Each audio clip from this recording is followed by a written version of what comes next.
En la opinión de Fer Cuevas, como todos los jueves, Fer, me da mucho gusto saludarte. Bienvenido, buenas tardes. Buenas tardes, Guillermo. Y bueno, como siempre, tu opinión, adelante, por favor. Muchas gracias, Guillermo.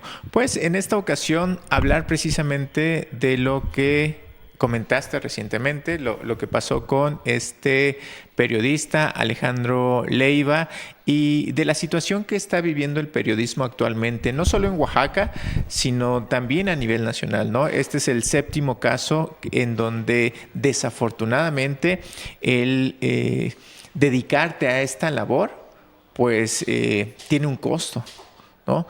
Tiene este costo en donde pues no se tienen las garantías de poder expresar tu opinión, de poder decir la verdad, porque algo hay que decir que varias de estas columnas del zumbido del moscardón fueron muy frontales hacia el gobierno.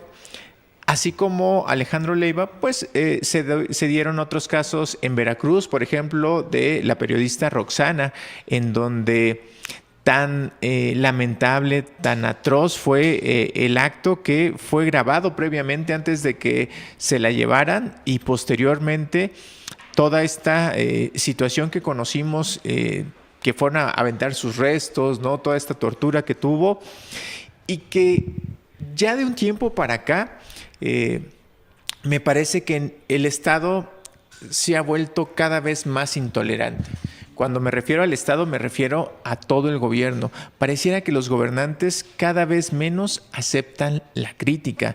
Y esto, pues lo empezamos a ver precisamente en que esta labor periodística tan importante, tan necesaria para la sociedad, para que pueda estar informada, para que pueda tomar sus decisiones, pues cada vez está ensangrentada, ¿no? Más allá de los discursos politiqueros que pueden asumir algunos en estos momentos, ¿no? Que también se cuelgan de este tipo de tragedias. Totalmente. Los carroñeros de la política. Sí. Más allá de ese tipo de discursos, me parece que, a tu mejor opinión, ya hoy en día ya no puedes entrevistar a un funcionario público en lo que antes se llamaban las banqueteras, en donde tú ahí te lo interceptabas o en un café o saliendo de algún evento y le podías preguntar lo que tú quisieras. Pareciera que ahora ya todo está tan cooptado, tan limitado, que no se permiten el poder disentir de lo que ellos quieren comunicar. Estas mañaneras que, si bien es cierto, yo las aplaudí en un primer momento porque era un espacio en donde ya se podía de alguna manera pues decirle al gobernante en turno qué era lo que estaba pasando sobre algún tema en específico, pero poco a poco he visto cómo estas únicamente se empiezan a alinear a los temas que le interesan al gobierno. Cada vez hay menos crítica, pero también porque hay menos condiciones para el periodista, ¿no? Desde mi punto de vista. Este periodista era frontal contra el gobierno y me parece que incluso hubo una queja ante la Defensoría que se vino a pronunciar ya ahora que se da el suceso, ¿no? Entonces, tendrían que haber medidas cautelares. Yo te diría que ni siquiera tendrían que haber esas medidas cautelares. ¿Por qué? Porque el que uno pueda hacer la labor periodística no tendría por qué exponerse su vida. E insisto, cada vez más esto está lastimando al gremio, ¿no? Sobre todo eso porque sí lastima desde luego al gremio, pero también a la sociedad, a la democracia. Los primeros, si revisamos la historia, los primeros ataques de gobiernos represores, absolutistas, es atentar justo contra los medios de comunicación, tratar de acallar las críticas. Es ahí cuando empiezan a convertirse, que a transformarse las cosas hacia lugares que hemos visto en la historia universal, muy distintas. Si revisamos también la historia de los hechos ocurridos con periodistas de la época de Manuel Buendía, por ejemplo, que se habló mucho, que se hizo mucho ruido, no pasó nada. Periodistas que tuvieron que cambiar su forma de cómo realizar su trabajo, incluso tuvieron que vivir escondidos el resto de su vida después de un atentado, como Jesús Blanco Ornelas en el norte, fundador del semanario Z, que tuvo que cambiar la forma de hacer periodismo para poder seguir ejerciendo esa libertad de expresión y criticando a lo que estaba ocurriendo con los cárteles de la droga. Esto que ocurre es verdaderamente delicado, porque entonces podemos pensar a lo que ocurre con el periodismo en otras partes del país, que no toca el tema, que no hay crítica, porque ha habido muerte tras muerte tras muerte. En el norte lo saben perfectamente bien. Veracruz lleva hechos de sangres contra periodistas, verdaderamente un récord muy lamentable. Y ahí el periodismo pues sigue tratando de prevalecer a pesar de todos estos hechos violentos. Pero hay quienes ya se están deteniendo y le están pensando, quieras o no, sí te mete en un tema de, híjole, digo o no digo esto, ¿no? Sí, lo dijiste muy bien. El tema de Veracruz, por ejemplo, no sé si recuerdes el caso de la Narvarte, en donde van huyendo precisamente un fotoperiodista y otras personas que habían denunciado al entonces gobernador de Veracruz, Javier Duarte. Uh-huh. Sí, ¿verdad? Y van por ellos en la Narvarte, que está situada en la Ciudad de México, y matan a todos los que estaban ahí en ese momento, que incluso unos pues ni la debían porque no se dedicaban absolutamente a nada de eso. Sin embargo, esta persecución a la labor, a la profesión, pues cada vez está más expuesta. Se tendría que legislar en favor de la labor periodística, se tendrían que dar las condiciones para que la crítica, el análisis no tuviera que estar digamos, expuesto a atentados contra los periodistas. O expuesto a una autorización oficial, a decir, si no me hablas bien de mí, ¿me odias? ¿No? Expuesto también a esto. Sí, y mira, me parece que hay un dicho por ahí que quien no aguante el calor, que no se meta a la cocina.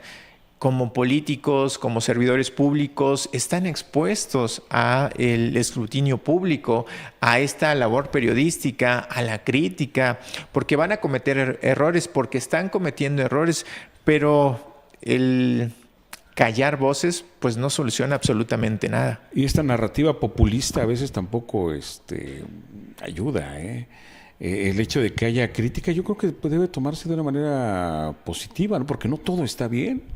En una democracia no se puede evitar ni opacar, se tiene que transparentar, se tiene que permitir que existan voces que no estén de acuerdo con proyectos de gobierno o con decisiones de gobierno. Es parte de una democracia. No podemos vivir a la sombra del temor, del compartir nuestra opinión y que ésta pueda ser sesgada al grado de quitarles la vida. Quitarles la vida, eso es lo más lamentable. Lo comentamos al inicio del informativo, Alejandro Leiva Aguilar no usaba un seudónimo, no se escondía tras un troll, no escribía su columna con una máscara de algo.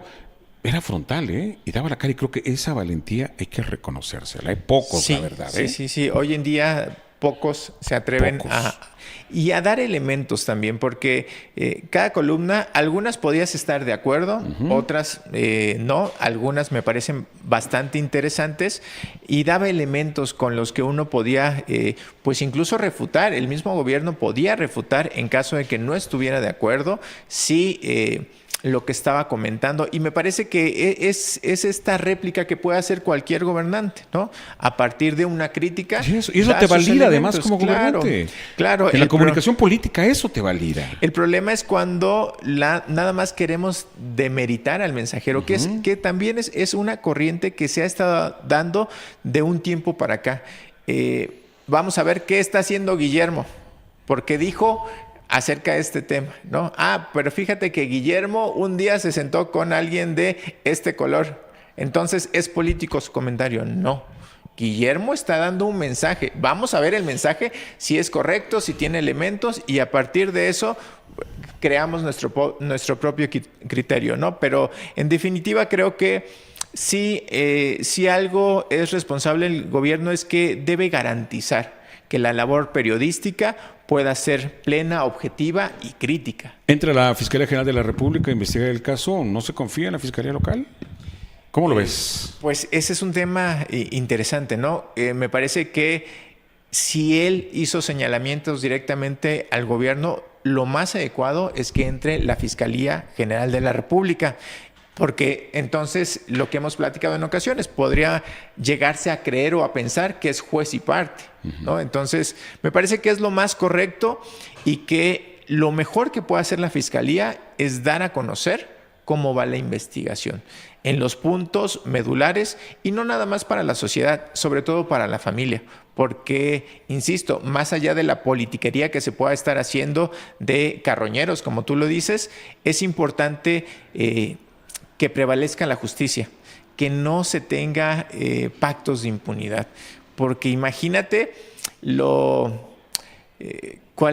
a veces ni las palabras me fluyen de pensar en lo atroz del suceso, ¿no?